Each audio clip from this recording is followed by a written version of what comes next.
Hello and welcome to another edition of the Umoja Circle. My name is Keith Smokey Johnson, and for those of you who might be new to the show, the purpose of the Umoja Circle actually is to correct errors where errors are found and to introduce facts where we find that so many people are working on fiction when it comes to us as people of African descent. I've been doing this show for over 20 years. I think it's going on my 23rd or 24th year. I kind of lost track after 20.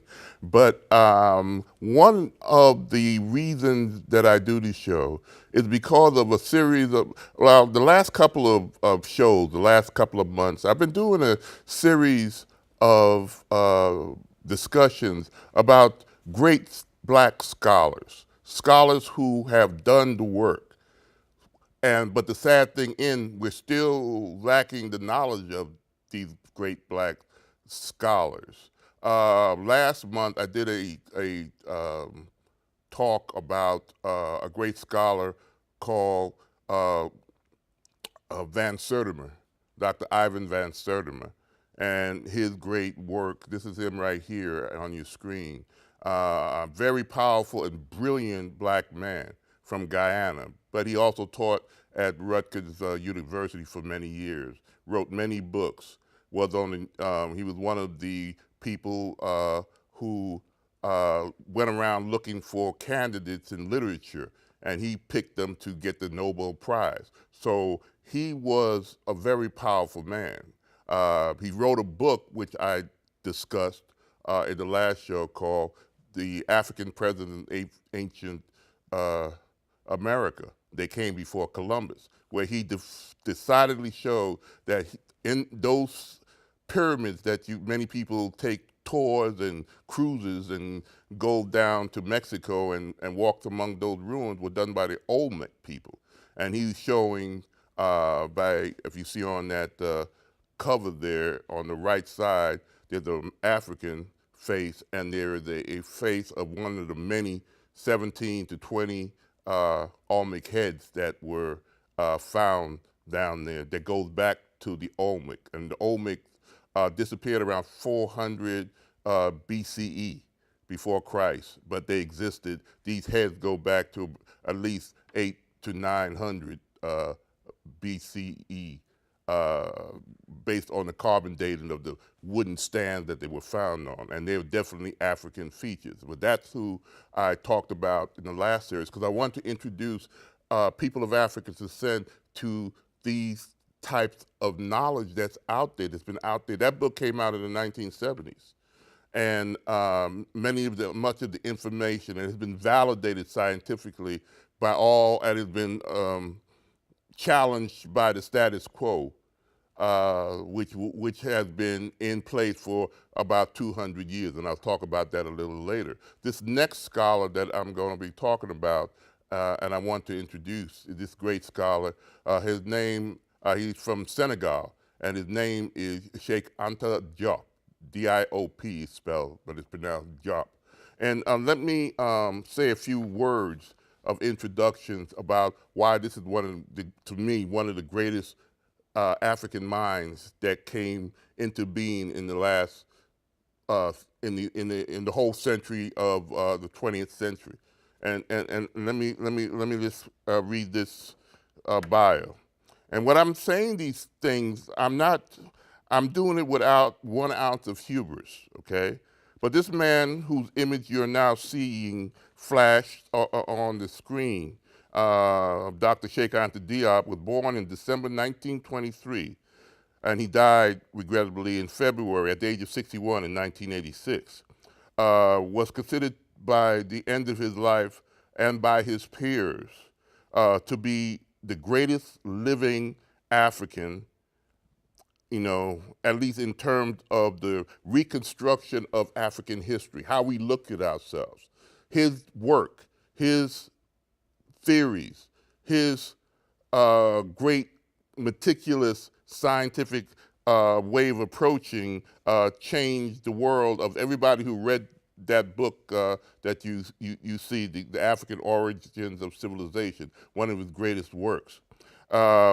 No one who has lived in the 20th century or this century, the 21st century, so far as I know, has made such a major contribution to the reconstruction of African history. I was first introduced to Dr. Diop, like most Black Americans in the last 40 years, by reading this book again, The Origins of African Civilization. Cheikh Anta Diop was, like I said, born in Senegal, and in his early 20s, he began studying at the Sorbonne in Paris. Now, the Sorbonne is like Harvard or MIT here in the States, and like the Oxford in England, okay, where people get their Rhodes Scholar. He was born in the colonies, in the country, African country of Senegal, and his brilliance got him to the halls of one of the most prestigious college in Paris. I think it still is. Anybody who ever went to the Sorbonne, okay? And by the end of his prestigious life, that ended at the age of 61, like I said, in 1986, he had his foot in many different scientific worlds. And what I mean was, he was an Egyptologist, a historian, specialized in Egyptology, an anthropologist, a physicist, a chemist, a linguist, and also a political politician in Senegal. And he was great at all these disciplines, you know. And even after his studies in Paris, well, let me say, let me just add one thing when he was in Paris. Many of you have heard of Madame Curie and her husband and their experiments in X-rays. You know, they got a Nobel Prize, Madame Curie. Well, her son-in-law opened up one of the top, in the 1940s and after the war, early 1950s, late 1940s, top science lab, physicist lab in the world, or at least in all of Paris. It was the top notch. And this great African mind person, after his studies, worked there. So he was among all the great innovations that came out of the lab. That picture you're seeing there was, even though he, as a mathematician, he impressed, you know, the Curies who hired him. He went back to Senegal, and what you see in this image is a picture of him at his own radiocarbon lab that he opened, not only opened and established, became the first director. This is at the University of Dakar. Dakar is the capital city of Senegal, and he's there at the University of Dakar.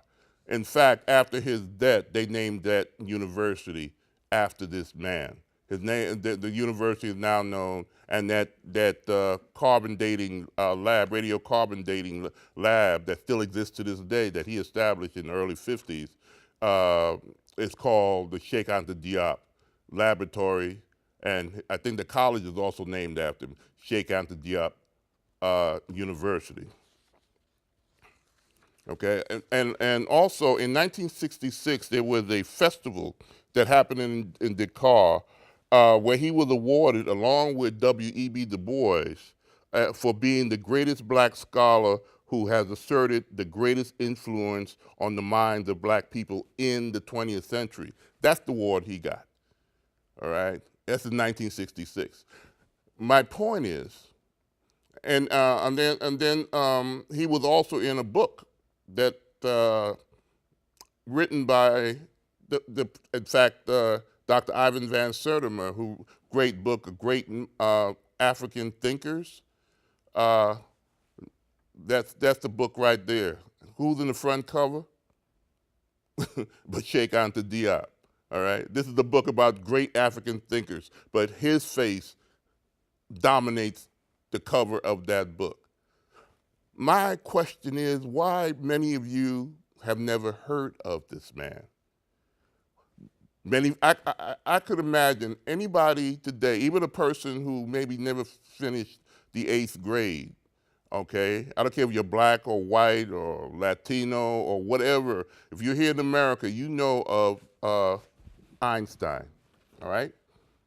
We hear about this type of these individuals who are white. And I have nothing against Einstein, you know, that don't get me wrong, but I want to show you the world that and the information that this great man, Sheikh Anta Diop, worked in the late 40s, in the 50s, the 60s, 70s, and 80s, was dominated by a particular view of people of African descent that permeated all of the educational systems of those days. I'm talking not from kindergarten to the highest types of academia, universities where they do very complex physics, very complex archaeology and anthropology, all these folks dominated by white males whose ideas of people of African descent permeated.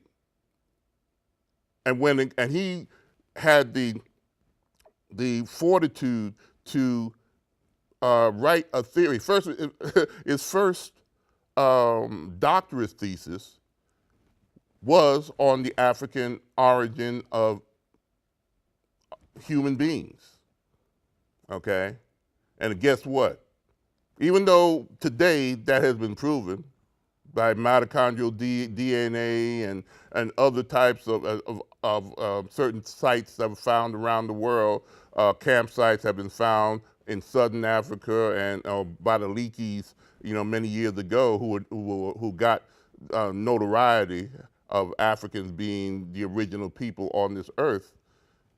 He was vilified, but he understood, as Dr. Ivan Van Sertimer understood what I talked about last time about his thesis on African contact with the Olmecs, 500 BC and 600 BC, around the time of the, many people say it was some of them might have been Egyptians. Some of the later Egyptian dynasty made it across the Atlantic.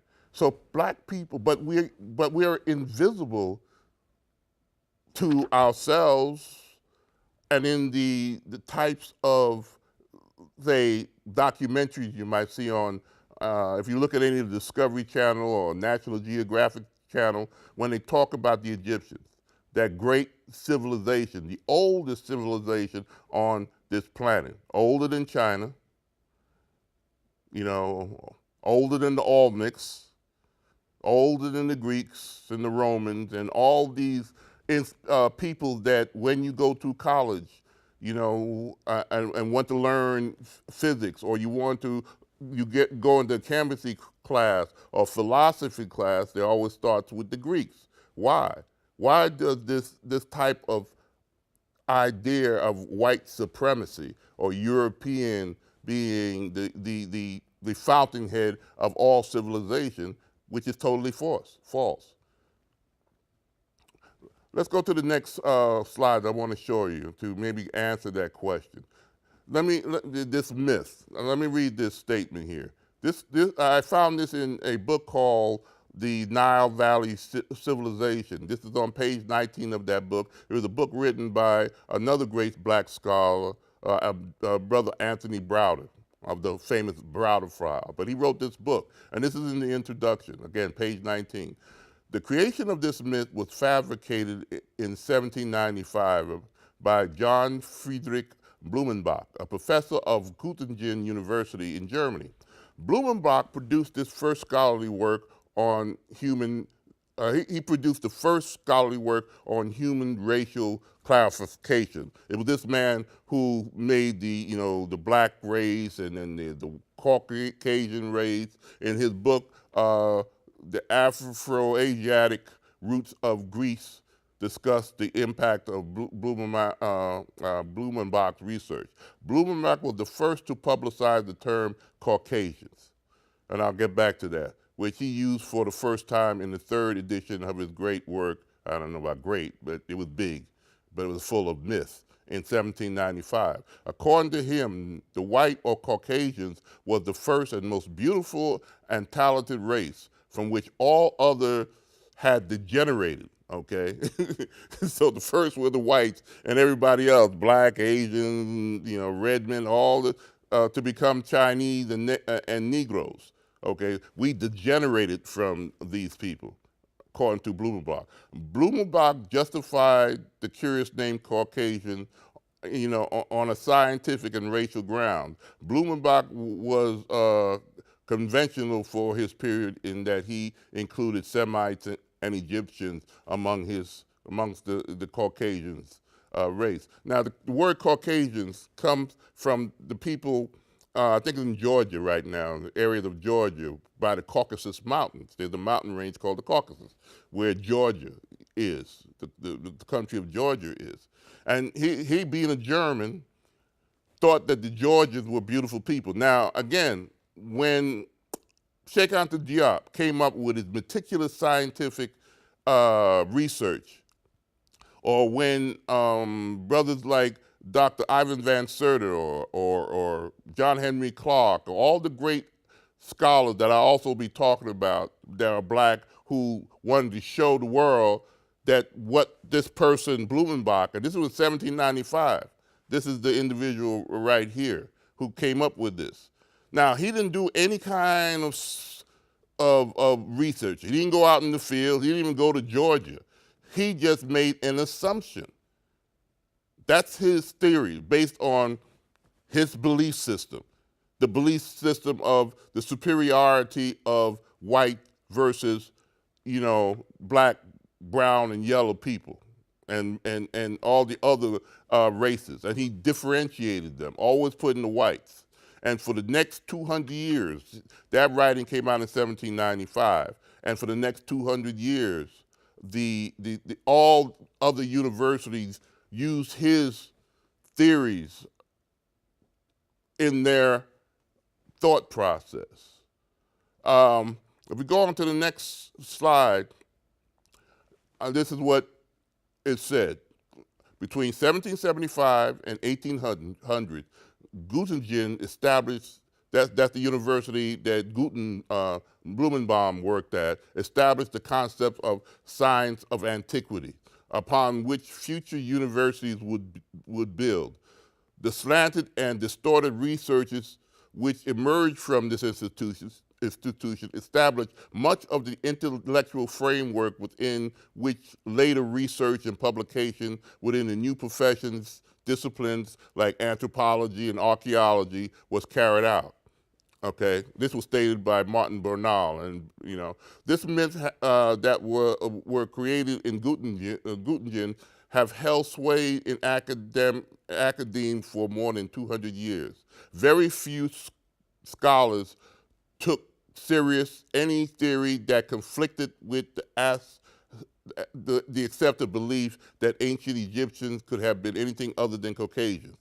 But in the early 1970s, these biases were scholarly, intellectually, and scientifically challenged by two sons of Africa, the late Senegalese multidisciplinarian, Dr. Cheikh Anta Diop, what this show's pretty much about, and another great scholar who's still alive, but old, from Gabon, Dr. Theophile Obenga, right?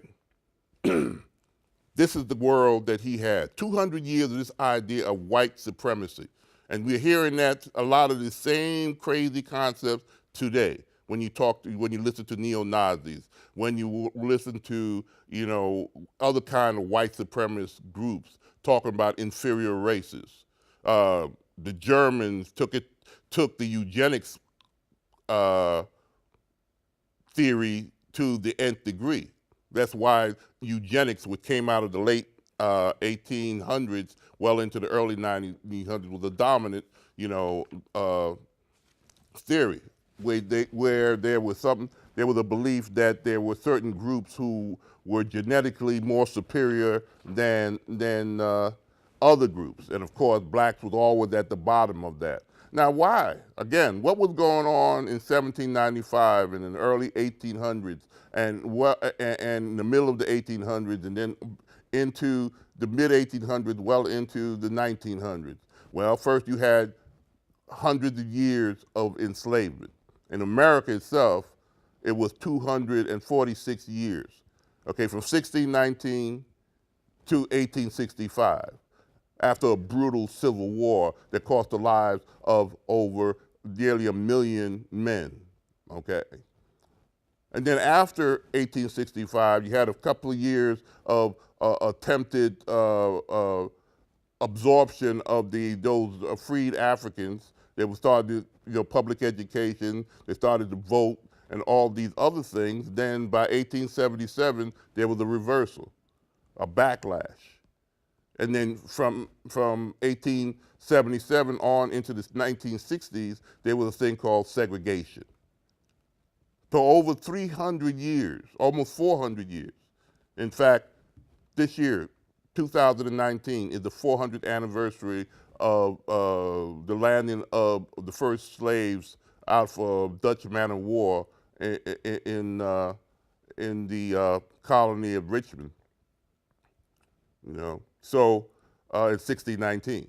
So 400 years. Actually, it's more because slavery started with the Portuguese going back in the 15th century, and then other European countries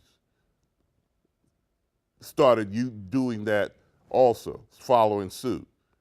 And Africa, after many different wars, after the great empires of Mali and Gala, the Empire of Ghana, and all these empires started breaking up, sort of like what started happening in the late 90s after the Soviet Union started breaking up. All those countries that were part of the Soviet Union or the Soviet Empire or sphere of influence, you start having civil war.